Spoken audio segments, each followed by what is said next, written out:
Bonjour, bonjour Marie-Ève. Bonjour. Alors, parlez-nous un peu comment ça s'est passé, la sermentation dernièrement. Bien, simplement, sobrement, au Bloc québécois, on ne fait pas trop de pétarades avec ça. On ne coûte pas cher à l'État.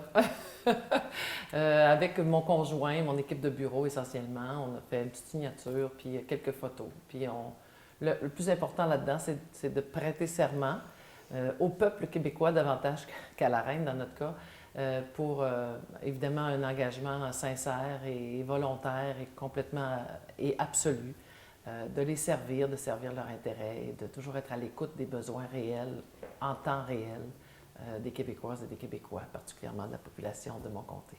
On vous félicite pour cette belle continuité. Merci. Pour commencer, parlez-nous des priorités du Bloc québécois présentement.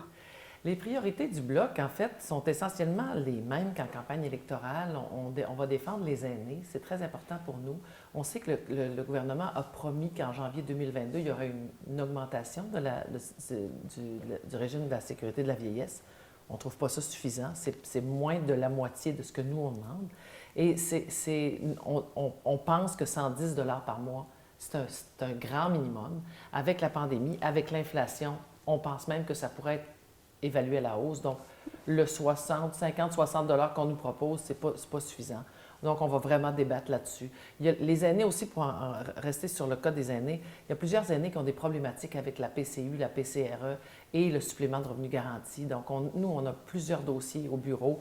On est en train de cumuler ça avec les autres membres du Bloc québécois, les autres députés, et on va faire on va déposer au ministre une problématique majeure pour essayer de régler ça une fois pour toutes en bloc, parce que le cas par cas en ce moment, c'est très compliqué. On n'a quasiment pas de son, pas d'image. Ça fait 2 mois qu'on est élu. On n'est pas encore en chambre. Nous, on est prêts, là.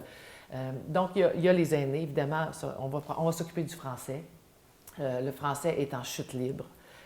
Pour nous, c'est très important de soutenir le français. On va être au front à tout instant, à tout moment, pour garder notre belle langue maternelle, j'insiste, sur les rails et que ce soit vraiment la seule langue d'usage au Québec. Et on va travailler.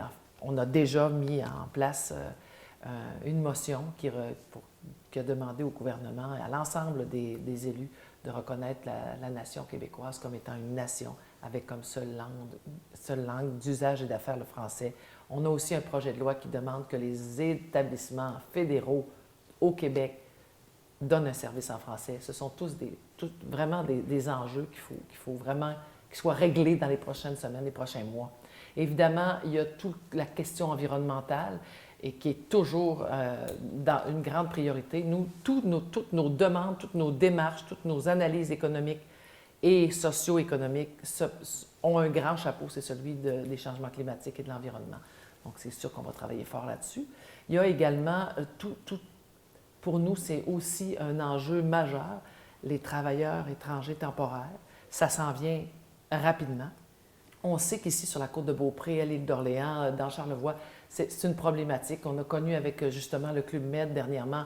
On a pu faire un peu de pouce médiatiquement là-dessus, mais ça permet de mettre en lumière le fait que quand c'est question du Club Med, d'une grosse organisation qui a besoin d'employés, de travailleurs étrangers temporaires, qui ont tous les outils, eux, pour faire passer des employés. Ils les font même passer d'un pays à l'autre habituellement sans trop de problèmes. Ils se frappent à Immigration Canada. Mais ça met en lumière aussi toutes les petites entreprises. Un restaurateur, cet été, on a travaillé fort pour débloquer les permis de travail de 2 cuisiniers dans un restaurant de Charlevoix. Donc, les petites entreprises, ils n'ont pas on n'avait pas ce levier médiatique-là qu'on a eu avec le Club Med. Donc, j'en ai profité pour mettre en lumière bien sûr la problématique du Club Med, mais également toutes les petites entreprises et les agriculteurs également qui se frappent depuis 2 ans, particulièrement 2-3 ans, à des problématiques qui compromettent l'activité économique. Je dis toujours, un plant de fraises, là, ça n'attend pas. Fait que j'appelle des fois Immigration Canada et je dis, vous avez du temps, là, mais mes agriculteurs, ils n'ont pas. Alors, on essaie de travailler fort et on a réussi à certains moments à faire une différence. Donc, on est prêt. On a 4 caucus de fait au Bloc. On est prêt à aller au front. Je vous jure que le 22 novembre prochain, on va être prêt quand on va se lever en chambre. Merci beaucoup pour toutes ces précisions. Pouvez-vous nous parler en terminant également de l'aide aux citoyens, des différents programmes de mobilisation un peu plus? Oui, il y a plusieurs enjeux qui sont sur la table. Plusieurs sont de juridiction provinciale, mais on surveille ça d'un œil attentif parce qu'on ne sait jamais quand est-ce que le fédéral embarque dans les projets structurants, par exemple, les subventions au niveau culturel. Donc, on a toujours l'œil ouvert et dès qu'on nous passe la POC, on va être aux aguets pour amener ça jusqu'à Ottawa, évidemment, et aux différents ministères qui sont interpellés par les différents projets selon leur nature, évidemment, et leur juridiction.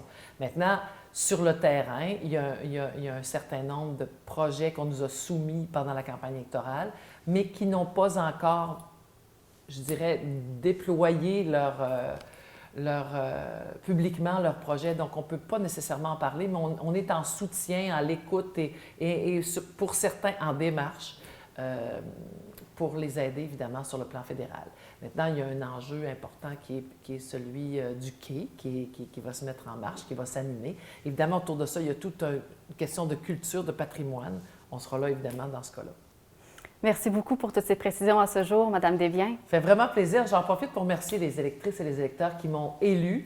Et je salue évidemment toute la population et je vous invite à venir nous voir, à nous appeler, à communiquer avec nous. Si vous avez des problématiques, on est là. Je pense qu'on a démontré dans les 2 dernières années qu'on était à l'écoute.